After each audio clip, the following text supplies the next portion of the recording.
एखाद्या दिवशी उपवासाला साबुदाणा वडा करायला गेलो की बऱ्याच जणांचे वडे तेलकट होतात, चिवट होतात, रबराप्रमाणे ताणले जातात किंवा कधी कधी काय होतं माहिती का, तेलामध्ये वडा घातला की अगदी बॉम्ब प्रमाणे फुटतो। या सगळ्या गोष्टी का बरं होतात? तर आजच्या व्हिडिओमध्ये कमी तेल पिणारे, खूप काळपट न पडणारे किंवा चिवट न होणारे मस्त चवीचे कुरकुरीत साबुदाणे वडे किंवा उपवासाचे वडे कसे बनवायचे ते बघणार आहोत। व्हिडिओमध्ये भरपूर टिप्स दिलेले आहेत, योग्य प्रमाण दिलेलं आहे, म्हणून व्हिडिओ शेवटपर्यंत बघा।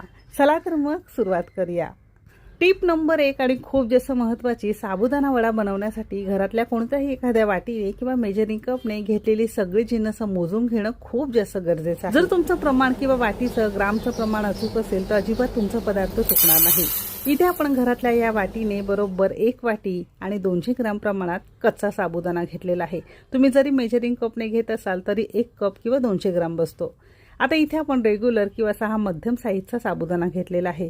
भिजायला थोडा जास्त वेळ लागतो, तुम्हाला पटकन हवं असेल यापेक्षा छोट्या साईजचा साबुदाणा मिळतो, तो भिजत घातला तर अगदी अर्धा पाऊण तासात तुमचे वडे तयार होतील।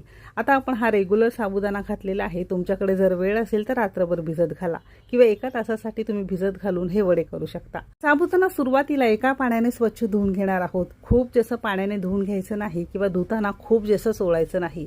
चमचाने किंवा हाताने करत असाल तर फक्त वर खाली करायचं, म्हणजे हलकी हलकी धूळ माती असेल किंवा याला हलकसं स्टार्च वगैरे लागलेलं असतं, सगळं यातून व्यवस्थित येतं आणि अगदी हलक्या हलक्या हाताने आपण हे चोळून घेतलेलं आहे। असा हा साबुदाणा फक्त एका पाण्याने आपल्याला धुवून घ्यायचा आहे। बघू शकता असं हे सगळी धूळ माती किंवा हलकासा स्टार्च वगैरे असतो सगळा पाण्यावर तवंगायला लागलेला आहे। आता हे पाणी आपण टाकून दिलेलं आहे।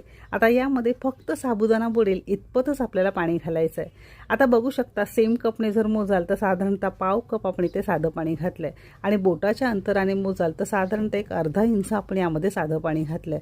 व्यवस्थित साबुदाणा बुडेल, थोडंसं वर तवंगेल, बस इतकंच आपल्याला यामध्ये पाणी घालायचं आहे। तुम्ही अगदी छोट्या साईजचा घेताय, सेम पद्धतीने धुवायचा आहे, इतपतच पाणी घालायचं आहे। अर्धा तासात तुमचं हे भिजून तयार होईल। आता हा मोठा असल्यामुळे साधारणतः 1-1.5 तास तुम्हाला लागू शकतं।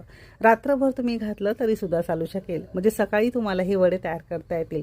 जर तुम्हाला संध्याकाळी वडे करायचे असेल तर तुम्ही दुपारी घातलं तरी सुद्धा छान होईल। झाकण लावून साधारणतः 1-1.25 तासासाठी आपण हे भिजत ठेवलेले होते। भिजल्यानंतर तुम्ही इथे बघू शकता असा हा छान सुटसुटीत आणि मस्त टम्म फुगलेला आहे। 1 कप जरी साबुदाणा तुम्ही घेताय, भिजून साधारणतः 1.5-2 कप तुमचा हा साबुदाणा तयार होतो। अगदी मऊसूत, अगदी याचा मॅश होतोय। तर ही झाली पहिली स्टेप आपली साबुदाणा भिजवण्याची। तर या पद्धतीने साबुदाणा आपल्याला नक्की भिजवायचा आहे। बघू शकता एकदम सुटसुटीत, दाणेदार आणि